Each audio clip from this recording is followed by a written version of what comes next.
নমস্কার, কেমন আছেন সবাই? আমি স্বাতী ঘোষ বলছি।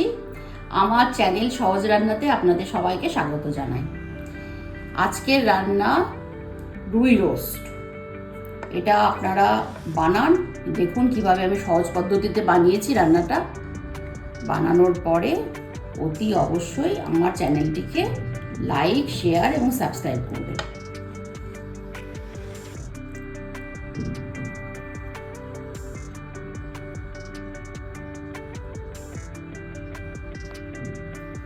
আচ্ছা, আজকের রান্না রুই রোস্ট। রুই রোস্টের উপকরণগুলো হলো, প্রথমে আমরা রুই মাছ নিয়ে নিয়েছি। আমি 4 পিস রুই মাছ নিয়ে নিয়েছি। একটা পেঁয়াজ রিং রিং করে নিয়েছি। পেঁয়াজের রস লাগবে 6 চামচ। আদার রস লাগবে 1 চামচ। একটা টমেটো কোড়ানো মানে কুড়িয়ে নিয়েছি। রসুন বাটা লাগবে 1 চামচ। হলুদ গুঁড়ো একটুখানি। কাশ্মীরি লঙ্কা গুঁড়ো 1/2 চামচ। গোটা গরম মশলা মানে দারচিনি, ছোট এলাচ আর লবঙ্গ। ঘি 1 চামচ। মাখন 2 চামচ। লেবু, একটা লেবুর অর্ধেক দিতে হবে। নুন স্বাদ অনুযায়ী।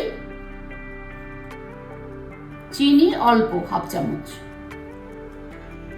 মাছটাকে এবার ম্যারিনেট করতে হবে। তাহলে মাছটার মধ্যে আমি প্রথমে লেবুটা দিয়ে দিচ্ছি। লেবুর রসটা দিয়ে দিলাম।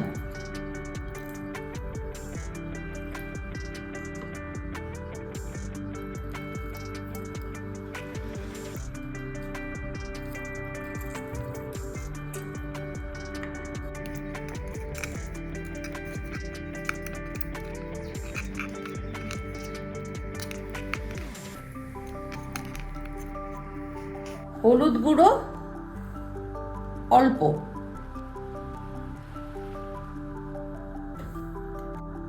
নুন অল্প।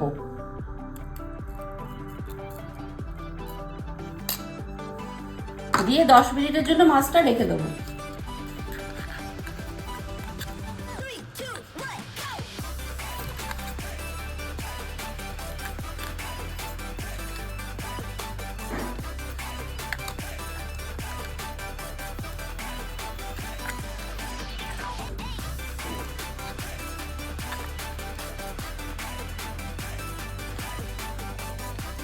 কড়াটা গরম করলাম, দিয়ে এবার 1 চামচ এখানে বাটার দিলাম। বাটারটা গরম হয়ে যাওয়ার পরে যে পেঁয়াজের রিংগুলো আছে সেই রিংগুলো আমি এখানে দিয়ে দেবো। পেঁয়াজের রিংগুলো সব দিয়ে দিলাম বাটারের মধ্যে। দিয়ে এবার বাটারের মধ্যে এটা ভালো করে পেঁয়াজের রিংগুলো ভালো করে ভেজে নিলাম। হালকাই ভাজবো, বেশি লাল না, একদম হালকা ভাজা। হ্যাঁ, বাটারের একটা খুব সুন্দর গন্ধ বেরোবে পেঁয়াজের মধ্যে বাটারটা ভাজলে। দিয়ে হালকা করে ভেজে আমি এগুলোকে সব রিংগুলোকে তুলে নিলাম সব রিং। ভালো করে ভেজে নেবেন। এটা বাটারেই রুই মাছের রোস্টটা খুব ভালো হয়, বাটার আর ঘি। সেই জন্যই আমি এখানে বাটার আর ঘি ইউজ করেছি। হ্যাঁ, এবার আমি এই কড়াতে আবার বাটার দিলাম 1 চামচ। আর এর মধ্যে 1 চামচ আমি ঘি অ্যাড করলাম। বাটার আর ঘি ভালো করে গরম করে নেওয়ার পরে ভালো করে বাটার আর ঘি ভালো করে গরম করে নিলাম। গরম করে নিয়ে এবার এর মধ্যে আমি গোটা গরম মশলা দিলাম। গোটা গরম মশলার মধ্যে ছোট এলাচ, দারচিনি আর লবঙ্গ আছে। এটা এবার ভালো করে আমি ভেজে নিচ্ছি। বাটার আর তেলের মধ্যে এটা ভালো করে ভেজে নিলাম। ভালো করে ভেজে নিলে একটা গন্ধ বেরোবে মশলার। এবার আমি পেঁয়াজের রস দিচ্ছি। এখানে 6 চামচ মতন পেঁয়াজের রস দিয়ে দিলাম। পেঁয়াজ বাটা থেকে পেঁয়াজ রসটা চেপে বার করে নিচ্ছি। আবার 1 চামচ আমি এখানে আদার রস দিলাম আর 1/2 চামচ রসুন বাটা দিলাম। এবার আদার রস, পেঁয়াজের রস, রসুন বাটা সব ভালো করে আমি মিশিয়ে নিচ্ছি।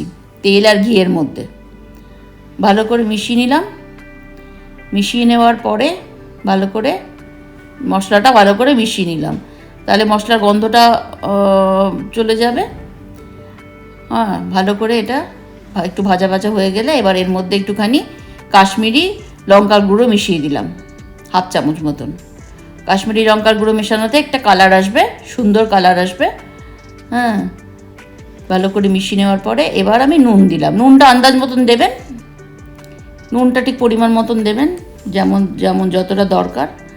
এবার আমি মাছগুলো, ম্যারিনেট করা মাছগুলো আস্তে আস্তে দিয়ে দিলাম, ঝোলের মধ্যে বসিয়ে দিয়ে ঢাকা দিয়ে দিলাম।